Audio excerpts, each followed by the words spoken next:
मेरा नाम आलिया है। शादी से पहले मैं एक गरीब परिवार से ताल्लुक रखती थी।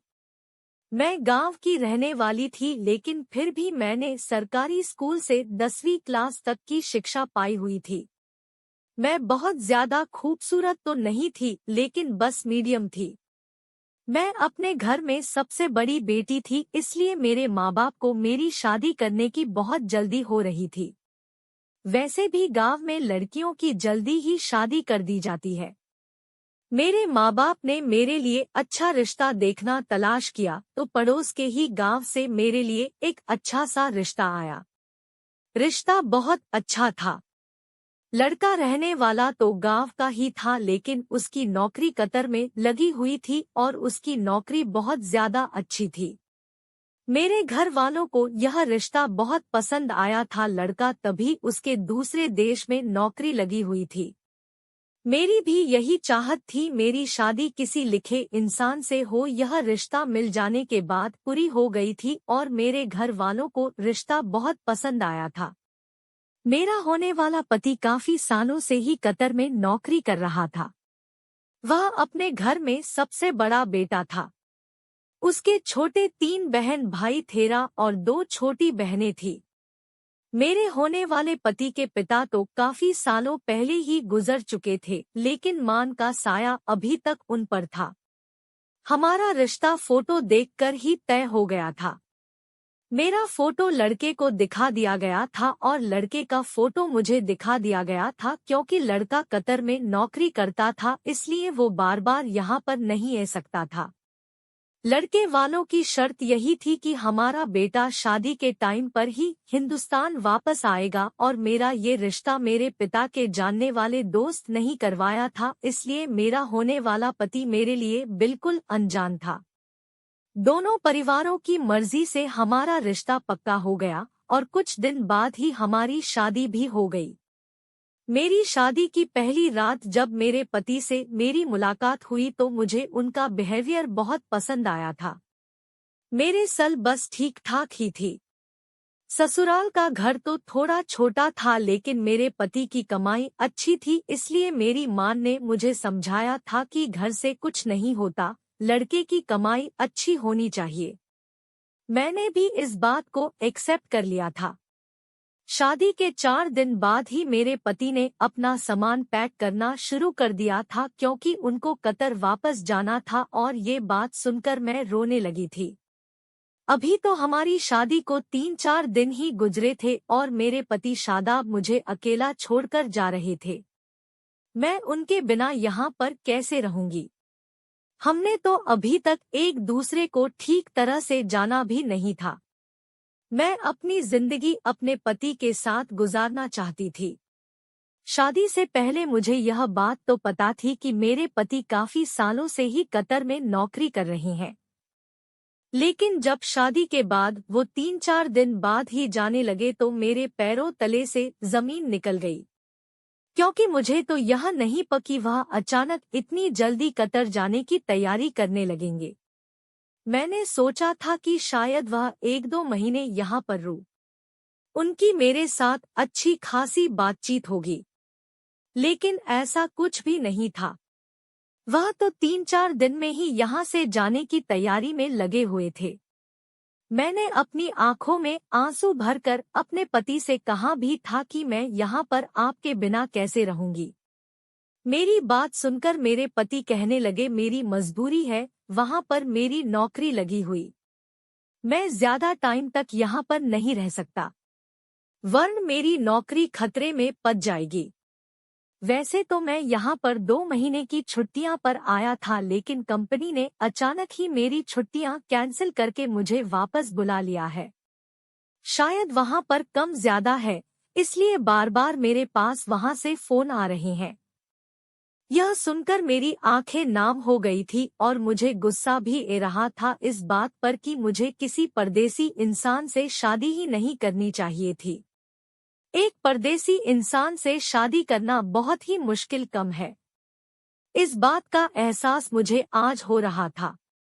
मेरे पति ने अपना सामान पैक किया और मुझसे कहने लगे कि मैं थोड़ी देर के लिए बाजार जा रहा हूं, और जब वो घर वापस आए तो मैंने देखा कि वो लगभग 1520 किलो फिटकरी लेकर आए और मुझसे कहने लगे कि सारी फिटकरी मेरे सामान में रख दो। इतनी सारी फिटकरी देखकर मैं हैरान हो गई थी और मैंने कहा, आप वहां जाकर इसका क्या करेंगे? यह तो बहुत सारी फिटकरी है, इसका भला आपको क्या कम है? और इससे तो आपके सामान का वजन भी बढ़ जाएगा और फिर अलग से फिटकरी के पैसे भी भरने पड़ेंगे। क्या वहाँ भी हमारे की तरह गंदा पानी आता है जिसे साफ करने के लिए आप फिटकरी लेकर जा रहे हैं? मैंने अपने हिसाब से ही अपने पति को यह सारी बात बता दी थी, क्योंकि मेरी माँ हमेशा ही बर्तनों को साफ करने के लिए थोड़े से बर्तन में फिटकरी डालकर बर्तन को घुमर निकल लिया करती थी। हमारे एरिया में गंदा पानी आया करता था। माँ कहती थी कि ऐसा करने से बर्तन बिल्कुल साफ हो जाते हैं और पानी के कीटाणु बर्तन पर नहीं लगते हैं। मेरी बात सुनकर शादाब हंसने लगे और कहने लगे, यह तुम्हारे इलाकों में बर्तन साफ करने के लिए इस्तेमाल की जाती होगी, लेकिन वहाँ पर तो शुद्ध पानी आता है, बिल्कुल साफ पानी मिलता है। कतर की औरतें इसका कुछ और ही इस्तेमाल करती है। यह बात मुझे ठीक से तो नहीं पता है, लेकिन मुझे यह मालूम है कि वहाँ पर इसकी वैल्यू बहुत ज्यादा है। कतर की औरतें फिटकरी को डबल रेट में खरीदने के लिए भी तैयार रहती है। लगभग हर कतर की औरत के घर में फिटकरी मौजूद होती है। मैं जब भी यहाँ पर आता हूँ तो वापसी पर फिटकरी जरूर लेकर जाता हूँ। शीप की बात सुनकर मैं हैरान हो गई थी। यहाँ पर तो हर दुकान पर ही फिटकरी मौजूद होती थी, लेकिन इस टाइम में सब कुछ भूलकर अपने पति की टेंशन ले रही थी। मेरे लिए सबसे बड़ी टेंशन मेरे पति की, जो मैंने उनके सामान में फिटकरी तो रख दी थी। मैंने रोते हुए श्वेब से कहा कि जितनी जल्दी हो सके मुझे भी तुम अपने पास बुला लेना। मैं शैब को देखकर इतनी बुरी तरीके से रो रही थी कि मेरे आंसू रुकने का नाम ही नहीं ले रहे।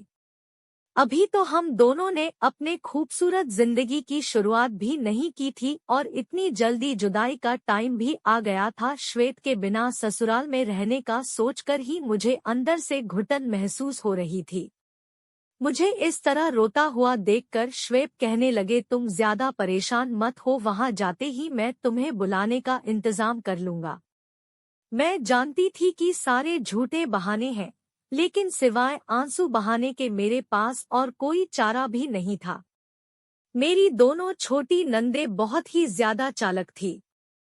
सास तो बीमार रहती थी, इसलिए अपने कमरे से ज्यादा बाहर निकल कर भी नहीं आती थी, लेकिन मेरी दोनों नंदे हर टाइम मुझमें पर निगाह रखती थी।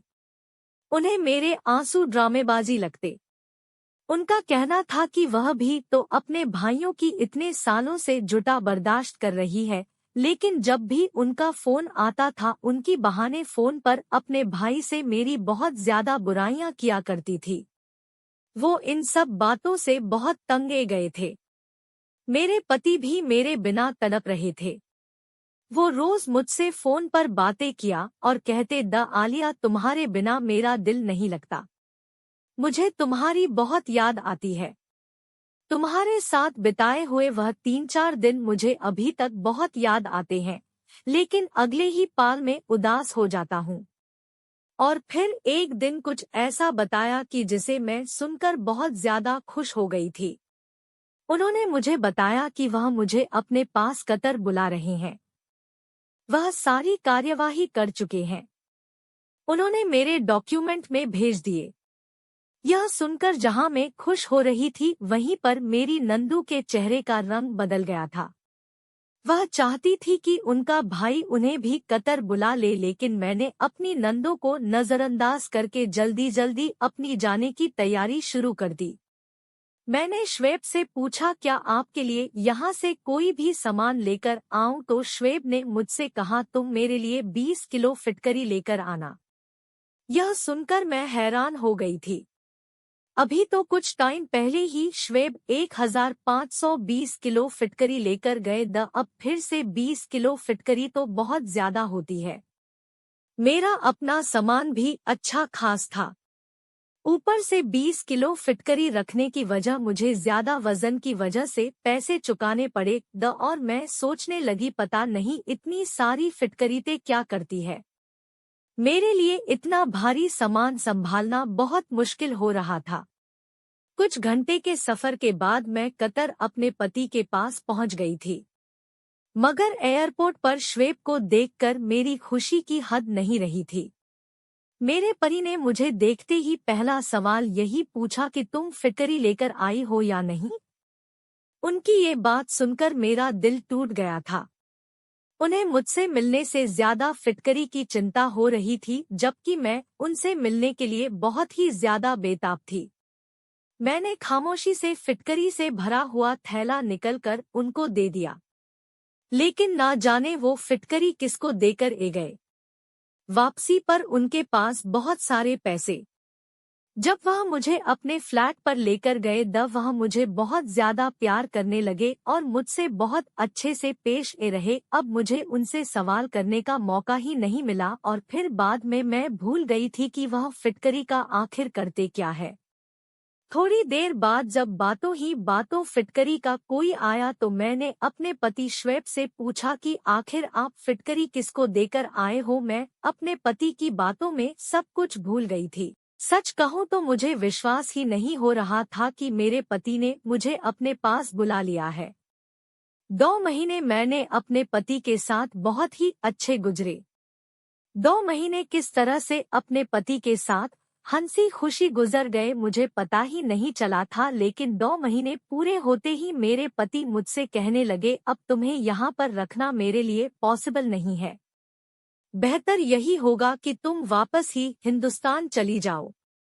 श्वेब की बात सुनकर मैं हैरान रह गई थी और मेरे होश उड़ गए थे। मैंने कहा ये आप कैसी बातें कर रहे हो, आपके बिना मेरी वहां पर कोई जिंदगी नहीं। मैं तो अपने सब रिश्तेदारों से कहकर आई हूँ कि अब मैं हमेशा आपके साथ कतर में ही रहूंगी। वैसे भी मैं वहां जाकर क्या करूंगी। तो वह कहने लगे कि यहाँ के खर्च बहुत ज्यादा हो गए हैं और घर भेजने के लिए भी पैसे नहीं बच रहे। मुझे अपने परिवार का भी खर्च उठाना है। मेरी मैन बार बार पैसों के लिए फोन कर रही है और बहनों की भी स्कूल की फीस जमा करनी है, वो भी मुझे रोज फोन कर करके तंग कर रही है और तुम्हारे यहाँ पर होने की वजह से जाते हैं। मैंने गुस्सा करते हुए अपने पति से कहा कि अगर ऐसी ही बात है तो फिर मैं भी यहाँ पर कोई नौकरी कर लेती है। मैं अपना खर्च खुद उठा लूंगी, लेकिन अब मैं तुम्हें छोड़कर यहाँ से वापस नहीं जाऊंगी। मैं वहाँ पर अकेले जिंदगी नहीं गुजार सकती। मेरी बात सुनकर श्वेब कहने लगे तुम्हें भला क्या कम आता है, तुम क्या नौकरी करोगी यहाँ पर। बहुत देर तक सोचने के बाद मैंने श्वेब से कह दिया कि मुझे लोगों के घरों में झाड़ू बर्तन ही क्यों न करना पड़ जा। मैं सब कुछ कर लूंगी मगर यहाँ से वापस नहीं जाऊंगी। श्वेब को मेरी बात मजाक लगने लगी थी, लेकिन मैंने आसपास के फ्लैट वालों से कहकर कुछ फैमिली में घर का कम तलाश कर लिया था।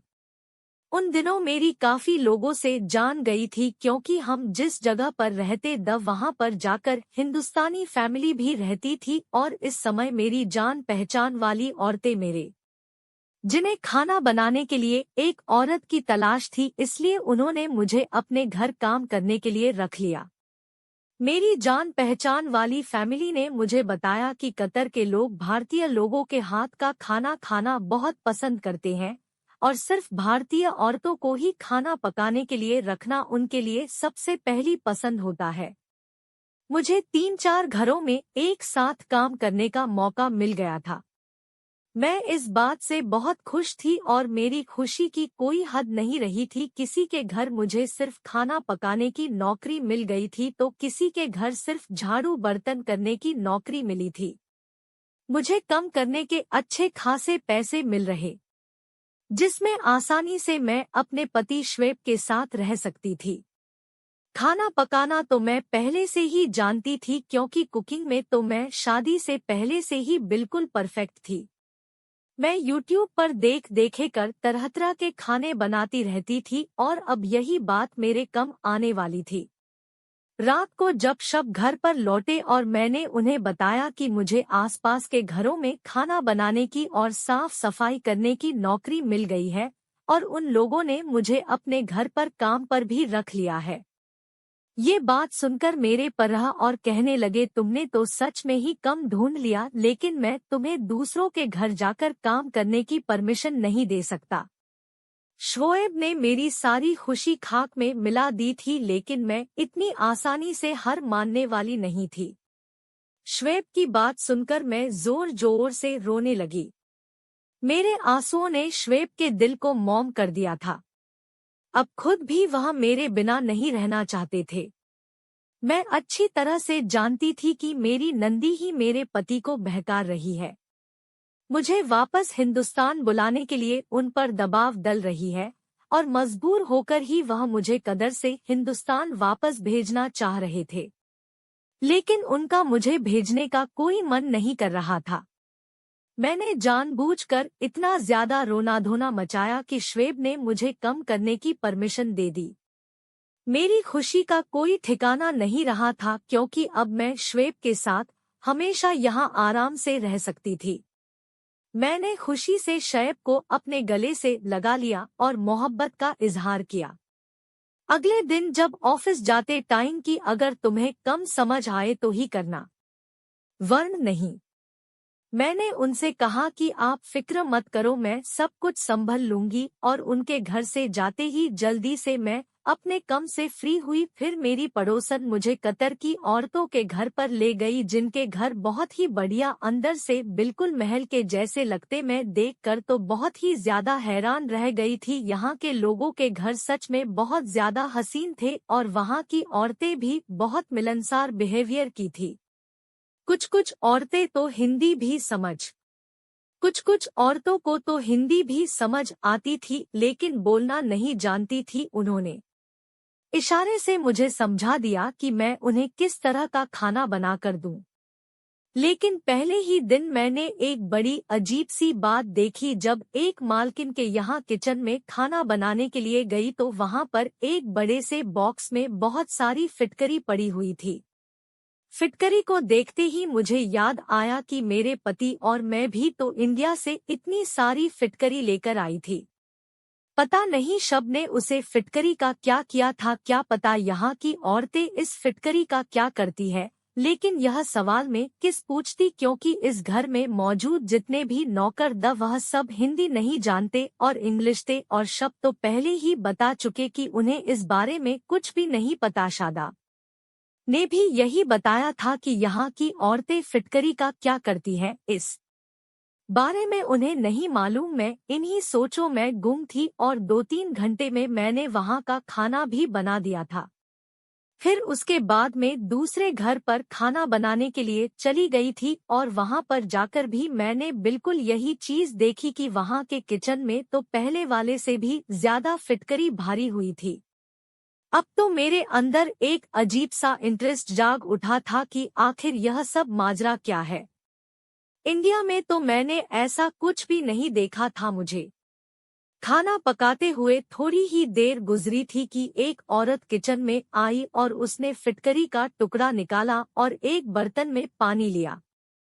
फिटकरी का टुकड़ा उसे बर्तन में डाल दिया और उसको ढककर कोने में रख दिया। पता नहीं उसने पानी में फिटकरी डुबोकर क्यों रखी हुई थी। मुझे मालूम नहीं हो सका कि वो औरत ऐसा क्यों कर रही थी, क्योंकि वो ये काम चोरी चुपके कर रही थी और करते हुए उसे देख लिया था, जैसे वह नहीं चाहती हो कि मैं उसकी तरफ देखूं। इस बात पर तो मैं और भी ज्यादा हैरान हुई थी। खैर, मेरा पहला दिन था और बहुत अच्छा गुजारा था। मैं सारे ही घरों में खाना बनाकर और साफ सफाई करके 6-7 घंटे में फ्री हो गई थी और शोएब के घर लौटने से पहले ही मैं घर चली गई थी। खाना बनाने का तो मुझे हमेशा से ही शौक था, इसलिए यह काम मुझे बिल्कुल भी भारी मालूम नहीं हो रहा था। शाम को जब शोएब घर आए तो उन्होंने मुझसे डॉन सवाल पूछे, तो मैंने उन्हें दिलासा दिया कि काम बहुत अच्छा है और मुझे यहाँ पर किसी तरह की भी कोई तकलीफ नहीं। आप चाहो तो मेरी सारी सैलरी अपने घर पर भेज सकते हैं मुझे। बस आपका साथ चाहिए। मैं आपके साथ कैसे भी यहाँ पर गुजारा कर लूंगी। मेरी बात पर मेरे पति मुस्कुराने लगे थे। आखिर ये सब मैं उनके साथ रहने के लिए ही तो कर रही हूँ। शुए रात के खा मुझे घूमने के लिए बाहर लेकर गए। जब से मैं कतर आई थी तब से पहली बार वह मुझे बाहर लेकर गए। उनके साथ बाहर घूमने में मुझे बहुत सुकून मिल रहा था, वरन अब तक तो मेरे सर पर यही टेंशन थी कि कहीं मेरे पति मुझे यहाँ से वापस ना भेज दें। शे मुझे अपने साथ एक बड़े से मॉल में शॉपिंग करने के लिए लेकर गए। इस रंगीन दुनिया में पहुंचकर मैं कोसी गई थी। मॉल में बड़ी बड़ी सोने की दुकान थी और यहाँ पर तो हर औरत ही ढेर सारा सोना पहने हुए थी। मैंने कभी किसी औरत को खुलेआम इतना सोना पहने हुए नहीं देखा था। मैंने अब तक यही समझा था कि शायद कतर में तो बड़े बड़े घरों के अलावा कुछ भी नहीं है, लेकिन यहाँ पर तो लोगों ने कुछ ज्यादा ही तरक्की कर ली थी और आज पहली बार मैंने यहाँ का माहौल देखा था। हमने खूब सारी शॉपिंग की और मेरे पति ने मुझे वहाँ की आइसक्रीम भी खिलाई थी। घर आते टाइम रास्ते में हमें श्वेब के एक दोस्त मिल गए। शायद वो ऑफिस के ही दोस्त उनके साथ उनकी पत्नी भी मौजूद थी।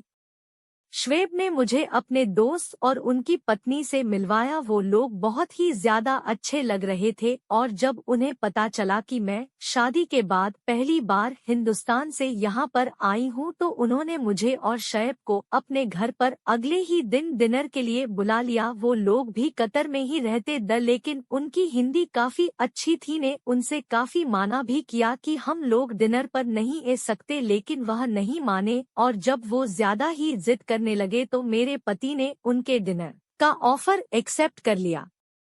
मैं शिएब के दोस्त के घर जाने के लिए ज्यादा ही एक्साइटेड थी क्योंकि मैंने अभी तक वहां के लोगों के हाथ का बना हुआ खाना नहीं खाया था, क्योंकि मैं तो हिंदुस्तानी थी और अपने हाथ से ही खाना बनाकर खा रही थी और यहां आकर किसी के घर दावत पर भी पहली बार ही जा रही थी।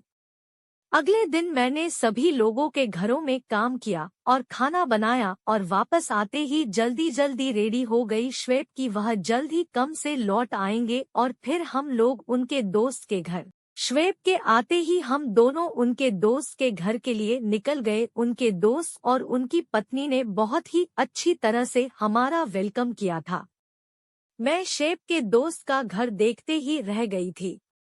घर बाहर से जितना खूबसूरत था अंदर से भी उससे कई गुना खूबसूरत था। उनके दो प्यारे से बेटे और एक छोटी सी 3 महीने की बेटी भी थी। छोटी बेटी को देखते ही मुझे उसे पर बहुत ज्यादा प्यारे गया था। श्वेब के दोस्त की पत्नी का नाम आशा था। वह किचन में खाने की तैयारी कर रही थी। मैं भी उनके के पास जाकर खड़ी हो गई। मुझे देखकर वो मुस्कुरा कर कहने लगी कि भाभी आप बैठ जाओ, मैं बस खाना तैयार करके आपके पास आती हूँ। मैंने उनकी बात को इग्नोर करते हुए कहा कि मैं आपकी मदद करवा देती हूँ और फिर मैंने उनकी मदद करवाना शुरू कर दी और तभी मेरी नज़र आयशा भाभी के किचन में राखी हुई फिटकरी पर पड़ी। उन्होंने भी फिटकरी को एक डिब्बे में रखा हुआ था। डब्बा ट्रांसपेरेंट था, इसी वजह से मुझे उसके अंदर की फिटकरी ठीक से दिखाई दे रही थी। एक बार फिर से मेरे दिल में यही सवाल उठा कि आखिर ये कतर की औरतें फिटकरी का क्या करती है। मैंने सोचा कि मैं इस फिटकरी का राज आयशा से पूछ लेती हूँ, मगर आयशा से पूछने में मुझे थोड़ी झिझक महसूस हो रही थी, क्योंकि जिस घर में मैं कम किया करती थी वहां की मालकिन ने छुपाने के अंदाज में फिटकरी को पानी में डालकर रखा था। पता नहीं इसके पीछे कौन सी बात हो सकती है। आयुष्य का ध्यान तो खाना बनाने में लगा हुआ था। अब मुझसे रहा नहीं गया तो मैंने उनसे पूछ ही लिया कि यह फिटकरी यहाँ पर क्यों राखी हुई है। आखिर आप लोग इतनी सारी फिटकरी का क्या करते हो? हमारे यहाँ तो फिटकरी इतनी ज्यादा तादाद किचन में नहीं राखी जाती। मेरी यह बात सुनते ही आयश के चेहरे का रंग बदल गया और उसने जल्दी से फिटकरी के डिब्बे को उठाकर कबर्ड में रख दिया। उसका अंदाज भी बड़ा अजीब सा था। मेरी बात का जवाब दिए बिना ही वो खाना बनाने में लग गई तो मैं भी खामोश हो गई, क्योंकि दोबारा पूछने की मुझमें में हिम्मत नहीं रही थी और मुझे अच्छा भी नहीं लग रहा था। आयशिया ने बहुत ही टेस्टी खाना बनाया, दावत बहुत ही अच्छी रही थी। हम उन लोगों से परमिशन लेकर अपने घर लौट आए। हमें उनके घर जाना बहुत अच्छा लगा था, पर सारे रास्ते मेरे दिमाग में फिटकरी चलती रही थी। श्वेब ने मेरा गुमसुम सा अंदाज देखा तो मुझसे पूछने लगे कि तुम्हें क्या हुआ है। मैंने श्वेब को सारी बात बता दी कि किस तरह मैंने यहाँ पर काफी घरों में फिटकरी के बड़े बड़े डिब्बे देखे थे और आज आयश किचन में भी बहुत सारी फिटकरी देखी थी जो कि एक बड़े से डिब्बे में मौजूद थी। आखिर कतर की औरतें क्या करती है इतनी सारी फिटकरी का? मेरी बात सुनकर मेरे पति हंस पड़े और कहने लगे, तुम औरतें तो छोटी छोटी बातों पर सोच विचार करने लग जाती हो। आखिर यहाँ पर औरतें फिटकरी का कुछ भी करती हो, हमें उससे क्या मतलब है? लेकिन मुझे तो सच्चाई के बारे में जानना था, क्योंकि फिटकरी तो हमारे हिंदुस्तान में भी पाई जाती थी। वहाँ तो ऐसा कोई एक्सपेरिमेंट फिटकरी पर नहीं किया जाता था जितना यहाँ पर किया जाता है। शे ने कहा कि चलो मैं ही तुम्हें पता करके इस बारे में बताता हूँ कि आखिर यहाँ की औरतें फिटकरी के साथ क्या करती है और इसके पीछे क्या राज है। धीरे धीरे दिन गुजर रहे, मेरा कम अच्छी जाम गया था। मुझे वहाँ के लोगों में घरों में खाना पकाने की अब आदत सी हो गई थी। मेरे माता पिता की मुझसे हर दूसरे तीसरे दिन फोन पर बात होती रहती थी। जब से मैं शोएब के पास आई थी मेरी मैन को बहुत सुकून हो गया था।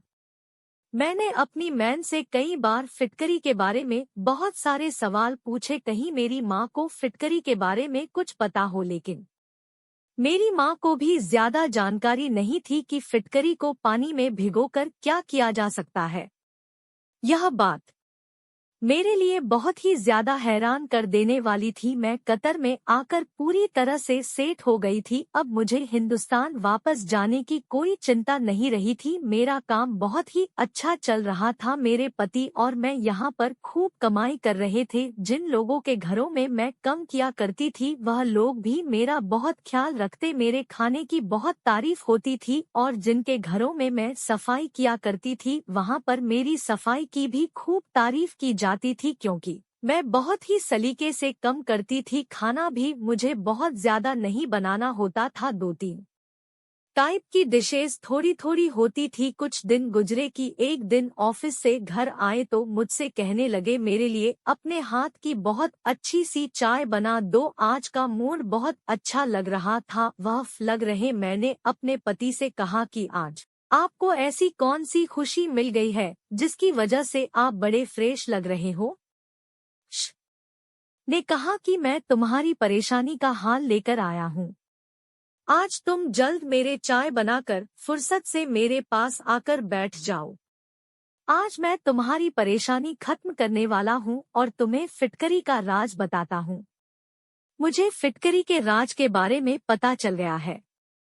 मैं फिटकरी का राज जानने के लिए बहुत ज्यादा एक्साइटेड थी, इसलिए ये मैंने जल्दी से अपने पति के लिए चाय बनाई और सारे काम से फ्री हो उनके पास आराम से जाकर बैठ गई। श्वेब ने मुझे बताया कि कतर की औरतें ये नहीं चाहती है कि ये राजस कभी किसी को पता चले, क्योंकि फिटकरी का ये इस्तेमाल उनके पुराने जमाने से चलाए रहा है और वह इसे अपने तक ही रखना चाहती है। इसलिए आयशा भाभी ने भी तुम्हें इस बारे में कुछ नहीं बताया था। श्वेब की बात सुनकर मुझे बहुत ही ज्यादा एक्साइटमेंट होने लगी थी कि आखिर इस फिटकरी से ऐसा भी किया जा सकता है जो इस कदर छुपाने वाली बात है। श्वेब कहने लगे कि हर जगह की होते हैं और इसी तरह हर जगह के टोटके और इलाज होते हैं। तुम भी जब से यहाँ आई हो तुमने बहुत सारी चीजें ऐसी देखी है जो इंडिया में नहीं होती, और जो चीज इंडिया में होती है वो यह पर नहीं होती। इसी तरह फिटकरी का जो इस्तेमाल इंडिया में किया जाता है वह बिल्कुल ही अलग है, जबकि कतर की औरतें से बिल्कुल अलग तरह का फायदा हासिल करती है, जो बहुत हैरान कर देने वाली है। मैं शोएब की बातों को बहुत ध्यान से सुन रही थी। शादाब ने बताया कि अगर हिंदुस्तानी औरतों को इसके बारे में जानकारी हो गई तो हर घर में ढेर ढेर सारी फिटकरियां नजर आने लगेंगी। मैंने अपने पति को घर कर देखा और कहा कि अब बता भी दो कितना ज्यादा सस्ती कर रहे हो। मेरी बात सुनकर शोएब ने मुझे एक ऐसा राज बताया जिसे सुनकर मैं चौंक गई थी। अपनी 24 साल की जिंदगी में मैंने आज तक फिटकरी का ऐसा इस्तेमाल नहीं सुना था। मैंने हैरानी से शोएब से पूछा, क्या आप सच कह रहे हैं? हाँ बिल्कुल, यही बात हैर में रहने वाले बहुत करीबी दोस्त से इस बारे में पता किया है। फिटकरी का राज बताया है। मेरा यह दोस्त वही है जिसे मैं इंडिया से फिटकरी लाकर महंगे दामों में बेच देता हूँ। इससे मुझे काफी प्रॉफिट होता है, क्योंकि फिटकरी यहाँ पर भी बहुत ज्यादा महंगी है और फिटकरी का इतना ज्यादा इस्तेमाल होने पर यहाँ पर फिटकरी ज्यादा आसानी से मिलती भी नहीं है। इसीलिए मैं जब भी इंडिया जाता हूँ तो वहाँ से फिटकरी जरूर लेकर आता हूँ और यहाँ पर महंगे दामों में बेच देता हूँ। यहाँ के लोग महंगे दाम में भी आसानी से फिटकरी को खरीद लेते हैं। मुझे बताया कि कतर की औरतें पहल फिटकरी से एक खास तरह की दवाई तैयार करती है, जो उन्होंने अपने बुजुर्गों से तैयार करना सीखी है। पानी में कुछ सामान मिलाकर यह दवाई तैयार की जाती है और फिर फिटकरी को इस पानी में मिलने के बाद कई दिन के लिए रख दिया जाता है। उसके बाद रोज सुबह को निहार में पानी वाली फिटकरी को पीसकर इस्तेमाल किया जाता है। कतर की औरतें रोज सुबह को यह फिटकरी वाला पानी पीती है और इस दवाई का सेवन वो लगातार 3 महीने तक करती है और उनका मानना है कि इस तरह उनके पास बहुत ही खूबसूरत बच्चा पैदा होगा। जो कतर की औरतें पूरी लगन से उसे दवाई को पीती है। और तो और यह दवाई इसलिए भी कम आती है कि जो दवाई को 3 महीने तक पीती है, उनके पास खूबसूरत बच्चा तो होगा ही, लेकिन बेटा ही पैदा होगा। इस दवाई को पीने से बेटे की ही पैदाइश होती है। यह बात मेरे लिए बहुत ही, और सच में शोएब ने ठीक कहा था कि अगर हिंदुस्तानी औरतों को इस बारे में पता चल जाता तो सबकी सब औरतें इसी टोटके को इस्तेमाल करना शुरू कर देती। मगर मुझे ये समझ नहीं आया था कि कतर की औरतें इस बात को इतना छुपाती क्यों है। मेरी बात सुनकर शोएब कहने लगे, हर किसी के अपने अलग तौर तरीके होते हैं और ज्यादातर औरतें बताना भी नहीं चाहती कि वो बच्चा पैदा करने के लिए टोट का इस्तेमाल कर रही है। उन्हें लगता है कि किसी को बताने से उनका टोटका खराब हो जाएगा।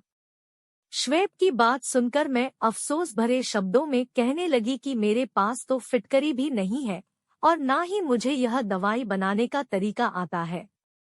मेरी बात सुनकर शोएब हंस पड़े और कहने लगे कि मुझे बस बच्चे की चाहत है, चाहे वो बेटा हो या बेटी। मुझे इस बात से कोई फर्क नहीं पड़ता। शोएब की सोच जानकर मुझे बहुत खुशी हुई थी कि दूसरे मर्दों की तरह उन्होंने बेटे की इच्छा जाहिर नहीं की थी। मैं अभी तक घरों में कम कर रही थी और कुछ ही दिनों में एक घर की मालकिन प्रेग्नेंट हो गई थी। मैंने अपने हिसाब से उनका खूब ख्याल रखना शुरू कर दिया था और हैरत की बात यह थी कि उसे औरत ने बेटे को ही जन्म दिया था। शायद उनकी बनाई हुई दवाई कम ही गई थी। कुछ ही दिनों में ऊपर वाले ने मुझे भी गुड न्यूज़ दे दी थी, लेकिन मैंने ऐसी कोई दवाई इस्तेमाल नहीं की थी और मैं पूरे 9 के 9 महीने बिल्कुल फिट रही थी। 9 महीने के बाद जब मैंने बच्चे को जन्म दिया तो यह देखकर मैं हैरान रह गई थी कि मेरा भी बेटा ही पैदा हुआ था। मैंने तो ऐसी कोई दवाई नहीं पी थी, लेकिन फिर भी ऊपर वाले ने मुझे बेटे से नवाज दिया था। बेटा या बेटी यह सब तो ऊपर वाले के हाथ में है, लेकिन हम इंसान हमेशा अपने तौर पर टोटके करते रहते हैं। कतर की औरतें भी ऐसे ही टोटके के चक्कर में फंसी रहती। मैं यह बात तो नहीं जानती थी कि कितनी कतर की औरतें फिटकरी की दवाई के टोटके से जानकारी है, लेकिन जहां तक मैंने देखा था ज्यादातर कतर की औरतों के घरों में फिटकरी मौजूद थी। क्या आप लोग भी बेटे के लिए किसी ऐसे ही टोटके का इस्तेमाल करते हैं? यह अपने आसपास किसी को बेटे की इच्छा में इस तरह की जादू टोनी या टोटके या किसी बाबा के पास जाते हुए देखते हैं। यह सारे कम बिल्कुल ही गलत है। ऊपर वाला हमें बेटा दे या बेटी हमें उसकी नेमत समझकर अपने पास रख लेना चाहिए। ऊपर वाला हमें औलाद से नवाज रहा है। यही हमारे लिए बहुत है। बेटा या बेटी कुछ नहीं होता। औलाद होना ही सबसे बड़ी बात होती है। मैं अपने पति श्वेब के साथ बहुत खुश हूँ। लेकिन अब मैंने कतर की औरतों में ज्यादा इंटरेस्ट लेना बंद कर दिया क्योंकि यह बात मुझे पसंद नहीं आई थी कि बेटा होने के लिए वह लोग इतना ज्यादा टोटकों का इस्तेमाल किया करती थी।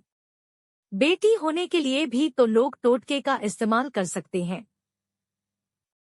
आखिर बेटी भी ऊपर वाले। मुझे तो बेटियां बहुत पसंद है और मैं दुआ करती हूँ कि अगली होने वाली औलाद ऊपर वाला मुझे बेटी ही दे। मुझे बेटियां बहुत पसंद है। मैं अपने बेटे के साथ बहुत ज्यादा खुश हूँ लेकिन मुझे अभी भी एक बेटी की ख्वाहिश और है ताकि मेरी फैमिली कंप्लीट हो जाए। दोस्तों, उम्मीद करती हूँ आपको हमारी कहानी पसंद आई होगी। कहानी पसंद आई है तो वीडियो को लाइक करें। चैनल पर नए हैं तो चैनल को सब्सक्राइब करें और हाँ, नोटिफिकेशन बेल को जरूर दबाएं ताकि अगली अपडेट सबसे पहले आप